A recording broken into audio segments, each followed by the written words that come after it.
వి gold trusted gold buyers. మీరు తాకట్టు పెట్టిన బంగారాన్ని విడిపించి ఈ రోజు ఉన్న మార్కెట్ ధరకు కొనబడును.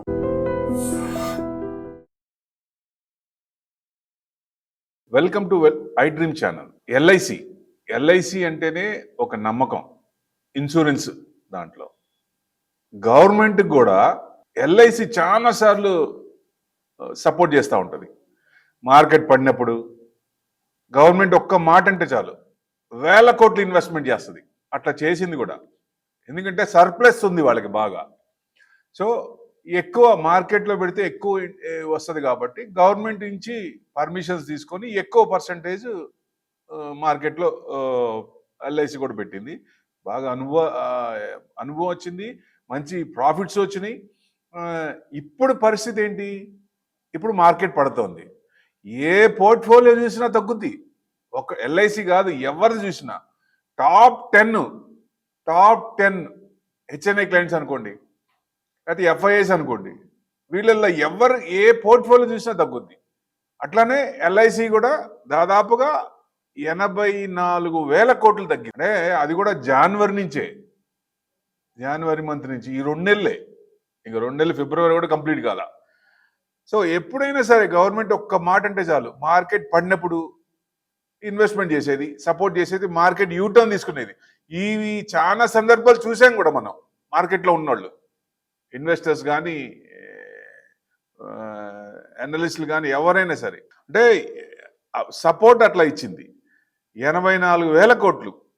అది కూడా 2024కి ఎల్ఐసిది మొత్తం హోల్డింగ్ చూస్తే 14.72 ట్రిలియన్స్, అంటే 14.72 లక్షల కోట్లు ఉంది. అది 25 ఫిబ్రవరి 18th నాటికి 13.87, అంటే 84,000 కోట్లు తగ్గింది. మార్కెట్ పడుతున్నప్పుడు ఇదే ఫీలింగ్ ఉంటుంది ఎవరికైనా సరే, ఎందుకంటే ఎక్సెస్ అమౌంట్ ఉంది కాబట్టి వాళ్ళు మళ్ళీ కొనడానికి ప్రయత్నిస్తారు. ఎవరికైతే డబ్బులు లేవో వాళ్ళు వెయిట్ చేయాలి. పడుతున్నప్పుడు మన పోర్ట్ఫోలియో చూస్తే అరే ఇక్కడ ఎగ్జిట్ అయితే బాగుండేది అనిపిస్తుంది. కానీ ఎక్కడో చోట యూటర్న్ తీసుకుంటుంది. ప్రస్తుతానికి చూడండి, ఐఎన్ఆర్ చిన్నగా కొంచెం తగ్గుతోంది, ప్లస్ డాలర్ ఇండెక్స్ తగ్గుతోంది, డాలర్ ఈల్డ్ తగ్గుతోంది.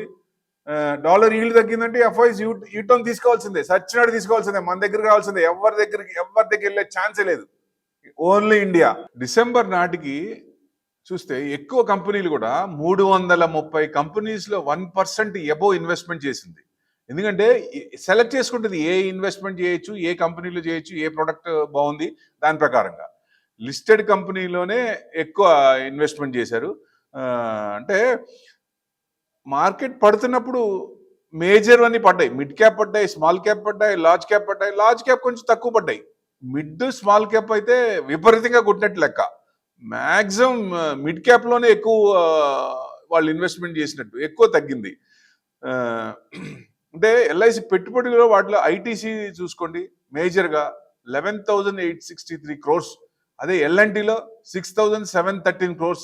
అది ఎస్బీఐలో మీకు దాదాపుగా 5,647. ఇట్లా ప్రతి కంపెనీలో మేజర్ తీసుకుంటే టీసీఎస్ కానీ, జియో ఫైనాన్స్ కానీ, హెచ్సిఎల్ టెక్ కానీ, జేఎస్డబ్ల్యూ కానీ, JSW steel, Adani ports, HDFC bank మేజర్గా ఉన్నాయి. నిఫ్టీలో మేజర్గా ఉన్నాయి. దాదాపుగా టోటల్ లిస్టెడ్ కంపెనీలో మార్కెట్ వాల్యూ తీసుకుంటే 66% శాతం వాటా చేసినట్టు లెక్క. సో ఎప్పుడైనా సరే మార్కెట్ బాగా పడుతున్నప్పుడు ఇట్లాంటి వాళ్ళు ఎక్కువ వచ్చి ఇన్వెస్ట్మెంట్ చేస్తే యూటర్న్ తీసుకునేది. ఇప్పుడు ప్రజెంట్ మార్కెట్ పొజిషన్ ఏంటి? వస్తుందా లేదా అంటే డెఫినెట్గా అన్ని చిన్నగా మారుతాయి. ట్రంప్ టరీఫ్ భయపెడుతుంది ఒక రకంగా, అన్ని దేశాలకు ఇబ్బంది పడుతుంది కాబట్టి ఇంకా ఏమైనా మనం 13-14% పడ్డాం. మా అయితే ఇంకో 1-2% పడే ఛాన్స్ ఉంటాయి. ఎక్కువ పట్టడానికి అవకాశం లేదు. 22,500 లేదా మ్యాక్స్ టు మ్యాక్స్ 22,000, అంతకంటే పడకపోవచ్చు. అసలు 22,500 అంతకంటే రాకపోవచ్చు అనేది ఎక్స్పెక్టేషన్. కోవిడ్లో ఎక్కువ పడింది, కానీ ఈ టైంలో ఎక్కువ అంటే ఇంకా ఎంత పడుతుంది? ట్రంప్ విన్యాసాలను బట్టి ఇంకా ఎంత పడుతుంది? ఇప్పుడు ఆయన ఎక్కువ ఇది చేస్తే, ఎందుకంటే ఎవరైనా కానీ కొత్తగా సీట్లో వచ్చినప్పుడు వాళ్ళ జులుం, వాళ్ళ ఇది చూపిస్తారు. సో మేబీ ఫస్ట్ క్వార్టర్లా లేకపోతే 2 క్వార్టర్స్లో 6 months లోపలే తెలిసిపోతుంది. ఆయన మాట వినాలి అందరూ, నా మాట నెగ్గాలి, అదే లెక్క. అంతేగాని హీఈస్ అ బిజినెస్ మ్యాన్ మనం అనుకోవటమే. ఇప్పుడు కాష్ పటేల్ FBI డైరెక్టర్గా చేశారు. ఎవరిని చేస్తే మనకెందుకు, ఇండియాని చేసుకోండి లేకపోతే వేరే వాళ్ళని చేయండి. బట్ ఇండియాకి ఏ యాంగిల్లో చూస్తున్నారు?